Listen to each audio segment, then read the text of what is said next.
On the night of October 23, 1993, a 12-year-old girl left her home to babysit for a family just across the street. It was a short walk, a safe neighborhood, a job she had done before. She never returned. Her name was Polly Klaas. A quiet night turns into terror. Polly was having a sleepover with two friends at her home in Petaluma. Around 10:30 p.m., a man entered her bedroom carrying a knife. He tied up the two other girls and kidnapped Polly. The intruder slipped into the night before anyone outside realized what had happened.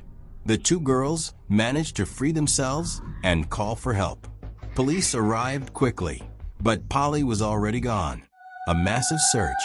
The case sparked one of the largest search efforts in California history. Thousands of volunteers joined law enforcement to search fields, roadsides, and wooded areas. The story gained national attention. Images of Polly's face appeared on television across the country. Even then, President Bill Clinton publicly addressed the case, reflecting the deep fear and concern spreading nationwide.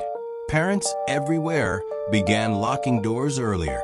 Communities held vigils. People followed every update. Weeks passed with no sign of Polly. The arrest. In November 1993, police arrested Richard Allen Davis, a man with a long criminal record. Evidence, including witness descriptions and physical findings, linked him to the kidnapping. Under questioning, Davis eventually led investigators to a rural area where Polly's body was discovered. The news devastated the nation, a case that changed laws.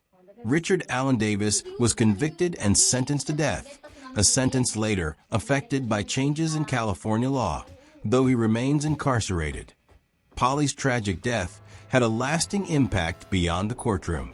Her case helped inspire California's three strikes law, which imposed harsher penalties on repeat offenders. The legislation became one of the most widely known criminal justice reforms of the 1990s. Polly's father also founded the Klaas Kids Foundation, an organization dedicated to preventing crimes against children and assisting in missing person cases. Why this story still haunts people. Unlike some mysteries, this case was solved, but it remains deeply unsettling because of how ordinary it began. A sleepover, a familiar neighborhood, a short distance from safety. The crime shattered the sense of security many families felt in their own homes.